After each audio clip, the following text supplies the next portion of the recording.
जसनप्रीत सिंह, गुरविंदर सिंह और वीरेंद्र सिंह, ये तीनों आतंकी ढेर किए गए हैं। उत्तर प्रदेश और पंजाब पुलिस ने जॉइंट ऑपरेशन एग्जीक्यूट किया है पीलीभीत में। ये बड़ी जानकारी और बड़ी सफलता भी इसे समझा जा रहा है।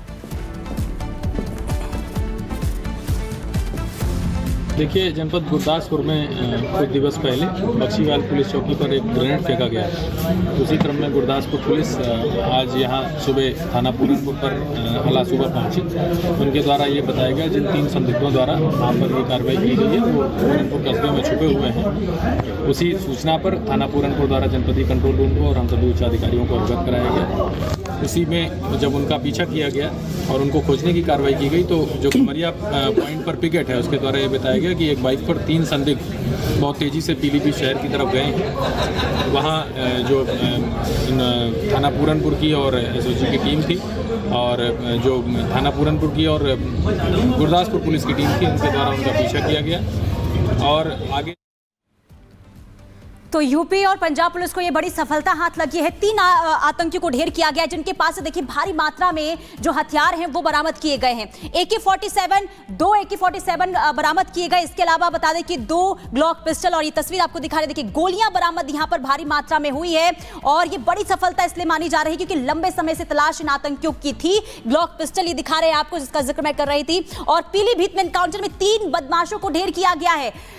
पुलिस चौकी पर ग्रेनेड से हमला किया गया था, तब से ही तलाश उनकी थी और इसके बाद एनकाउंटर हुआ। एनकाउंटर में तीनों को ढेर किया गया। आपको बता दें कि एनकाउंटर में पहले घायल हुए, अस्पताल पहुंचाया गया था, लेकिन इस दौरान मौत हो जाती है। और बड़ी सफलता इसलिए क्योंकि भारी मात्रा में हथियार भी बरामद हुए हैं। और आपको बता दें कि KJF आतंकी संगठन से ये जुड़े हुए हैं। और ऐसे में क्योंकि देखिए अब बाबा का राज आतंकी साफ, यह हम इसलिए कह रहे हैं क्योंकि उत्तर प्रदेश में जिस तरीके से बार बार ये कहा जा रहा है कि आतंकियों को यहां पर छोड़ा नहीं जाएगा, बख्शा नहीं जाएगा। और इसकी तस्वीर देखने को मिली है पीलीभीत में। पीलीभीत के पूरनपुर कोतवाली क्षेत्र में मुठभेड़ हुई और मुठभेड़ के दौरान 3 आतंकियों को ढेर किया गया है। उत्तर प्रदेश STF और पंजाब पुलिस का ये ज्वाइंट ऑपरेशन था और इस ज्वाइंट ऑपरेशन में बड़ी सफलता हाथ लगी है। 2 AK-47 राइफल, 2 ग्लॉक पिस्टल और कारतूस बरामद हुए हैं। इसके अलावा आपको ये बता दें कि गुरदासपुर में पुलिस चौकी पर हमला किया गया था 19 दिसंबर को और तब से ही पुलिस इन तीनों की तलाश कर रही थी।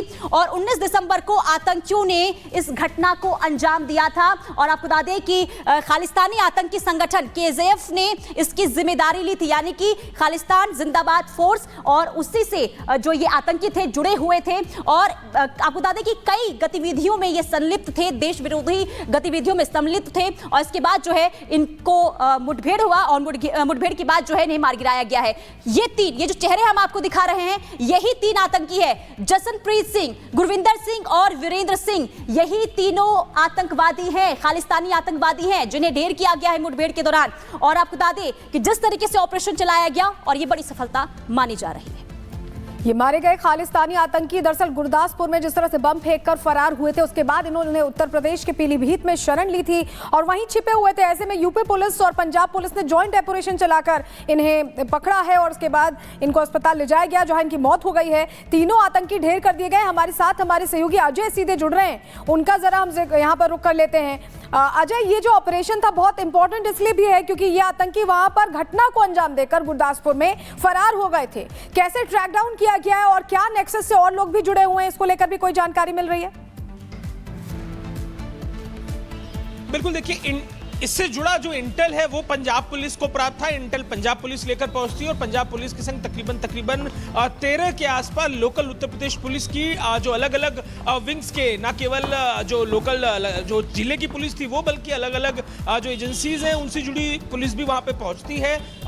जिसके बाद ये पूरा घटनाक्रम घटता है। पुलिस के ऊपर जोरदार फायरिंग ये लोग करते हैं और जवाब में पुलिस ने जब फायरिंग की है तो गंभीर रूप से ये घायल हो जाते हैं। उपचार के लिए इन तीनों को नजदीकी जो जांच केंद्र है वहां भेजा जाता है, जहां पर इनकी मौत हो जाती है। अब सवाल इसके बाद की जांच को लेकर उठ रहा है कि ये जो बॉर्डर एरिया में पहुंचे, क्योंकि ये नेपाल की तराई के इलाके हैं, तो क्या सपोर्ट इनको मिला हुआ है? ये जिला बेहद सेंसिटिव जो ये आतंकी हैं उनको लेकर माना जाता है। जो ये सिख अलगाववादी आतंकी हैं इनको लेकर माना जाता है। इनको लेकर लगातार सेंसिटिविटी को लेकर अलग कोई मदद मिली, कोई हॉटस्पॉट है, नेपाल के रूट का कोई लेना देना, ये तमाम सवाल है जिनको लेकर समय पुलिस जांच कर रही है। लेकिन बड़ी सफलता यहाँ पर उत्तर प्रदेश पुलिस और पंजाब पुलिस को मिलती हुई दिखाई दे रही है।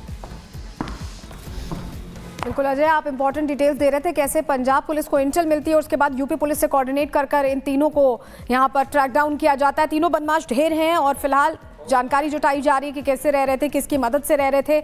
2 राइफल्स 2 पिस्टल भी इनके पास से मिली है और ऐसे में पुलिस के लिए बहुत बड़ी कामयाबी है। तो आपको याद है कि देखिए आतंकियों को ढेर किया गया है, ये बड़ी सफलता है। उत्तर प्रदेश में 3 खालिस्तानी आतंकी ढेर किए गए हैं। लंबे समय से इनकी तलाश थी और आपको बता दें कि तीनों ही जो ये आतंकी बताए जा रहे हैं, ये पंजाब के गुरदासपुर में जिस तरीके से इन्होंने घटना को अंजाम दिया था, पुलिस चौकी पर हमला किया गया था और इसके बाद से ही इनकी तलाश थी और उसके बाद ज्वाइंट ऑपरेशन के दौरान ये सफलता हाथ लगी है। और यहां पर फिलहाल रुकते हैं एक छोटे से ब्रेक के लिए, लेकिन ब्रेक के बाद भी खबरों का सिलसिला लगातार जारी है। देखते रहिए रिपब्लिक भारत। लेकिन शुरुआत बड़ी खबर से कर रहे हैं, जहां संभल हिंसा मामले को लेकर बड़ा खुलासा हो गया है। जानकारी ये मिल रही है कि बाहर से लोग आए थे और बाकायदा इसके लिए चिट्ठियां मिली हैं। 40 से ज्यादा गुमनाम लेटर्स मिले हैं जिसमें यह खुलासा हुआ है कि हिंसा में जो लोग शामिल थे वो बाहर से आए थे, उनका जिक्र इन लेटर्स में है। हिंसा के लिए दूसरे जिलों से बाकायदा उपद्रवी आए थे, इसका जिक्र 40 से ज्यादा चिट्ठियों में यहां किया गया है। पुलिस की 5 टीमें सबूत जुटा रही हैं। 15 संदिग्ध लोगों से यहां पुलिस पूछताछ कर रही है और पुलिस ने 200 लोगों की अब तक कॉल डिटेल्स इन लेटर्स के मिलने के बाद यहां खंगाली है। बड़ी जानकारी आपको दे रहे हैं। 24 तारीख का वो दिन, 24 नवंबर, जब जामा मस्जिद का सर्वे हो रहा था और 2.5 घंटे तक पत्थरबाजी हुई थी। उस दौरान जो हिंसा हुई थी वो बाहरी लोगों ने की थी, ये जानकारी मिल रही है और उसको लेकर बाकायदा 40 चिट्ठियां मिली हैं। इन 40 चिट्ठियों में एक एक चीज का जिक्र है और ऐसे में अब 5 टीमें पुलिस की सबूत जुटा रही हैं।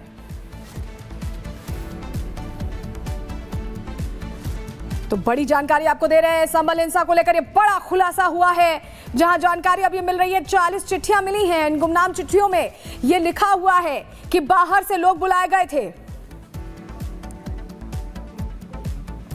तो संभल हिंसा में एक्सक्लूसिव खुलासा हुआ है। संभल हिंसा मामले से जुड़ी ये बड़ी खबर सामने आ रही है। लेटर मिले हैं, 40 लेटर मिले हैं जिसमें आपको बता दें कि ये खुलासा हुआ है कि जो लोग वहां पर आए थे हिंसा के दौरान वो बाहर से आए थे।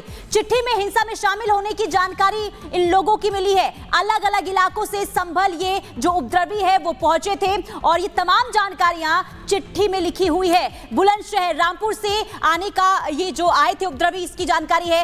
हापुड़ और मुरादाबाद से ये उपद्रवी यहां पर पहुंचे थे, संभल पहुंचे थे। 15 संदिग्ध लोगों से पूछताछ अब पुलिस कर रही है, जानने की कोशिश कर रही है, क्योंकि जिस तरीके से संभल हिंसा मामले को लेकर जांच जारी है और अब वो दिन दूर नहीं जब एक एक जो आरोपी है वो बेनकाम हो गए। पुलिस ने 200 लोगों की कॉल डिटेल निकाली है। अब इसके जरिए भी जांच का दायरा जो है वो आगे बढ़ेगा, क्योंकि संभल हिंसा में जिस तरीके से तस्वीर लगातार निकलकर सामने आ रही है, जो खुलासे हो रहे हैं वो हैरान करने वाले हैं और इसमें जो चिट्ठी मिली है 40 से ज्यादा, वो भी एक अहम सुराग होगा। तो पुनीता आपको पूरी जानकारी दे रही थी और हमारे सहयोगी जतिन हमारे साथ ग्राउंड जीरो से जुड़ गए। लगातार संभल से जुड़ी तमाम जानकारियां जतिन आप तक पहुंचा रहे हैं। जतिन, ये जो खुलासा है ये हैरान नहीं करता है, क्योंकि पहले भी ये शंका जाहिर की गई थी कि जिस तरह 2.5 घंटे तक पत्थरबाजी हुई, गोलियां तक चल गई, उसमें बाहरी लोगों का हाथ है और अब ये उसकी डिटेल्स मिल गई हैं, सबूत मिल गए। आज बिल्कुल देखिए, सवाल यही था कि एकाएक 700 से 800 की भीड़ सर्वे के दौरान कैसे गलियों में इकट्ठी हो जाती है और पुलिस प्रशासन को तकरीबन 2.5 से 3 घंटे का समय लगा। लेकिन अब ये जो चिट्ठियां एडमिनिस्ट्रेशन को मिल रही हैं, इन चिट्ठियों को पढ़िए आप। इसमें लिखा हुआ है कि हापुड़ से रात के अंधेरे में 3 बजे कुछ लोगों का एक जत्था है वो संभल की तरफ निकला है और हापुड़ से संभल आने की जो दूरी है वो तकरीबन 1 से सवा घंटा, मैक्सिमम 1.5 घंटे में आप वहां पर पहुंच जाएंगे। तो अगर 3 बजे एक जत्था निकलता है तो संभवतः 5, साढ़े 5 तक वो संभल पहुंच गया और सभी ने देखा कि 7:30 बजे टीम 24 तारीख को शाही जामा मस्जिद के अंदर दाखिल होती है और सबसे पहले जो पथराव है वो 1.5 घंटे बाद तकरीबन 9 बजे शुरू होता है और एकाएक 700 से 800 की भीड़ इकट्ठी हो जाती है। 40 से ज्यादा लेटर पुलिस एडमिनिस्ट्रेशन को मिले हैं, उसमें कुछ वीडियो और फोटोज के बारे में भी जानकारी दी गई है। एक शख्स का नाम दिया गया है कि यह शख्स कुछ लोगों के साथ निकला था, उनके पास वीडियो और फोटोज है और यही कारण है कि 5 टीमें अब एडमिनिस्ट्रेशन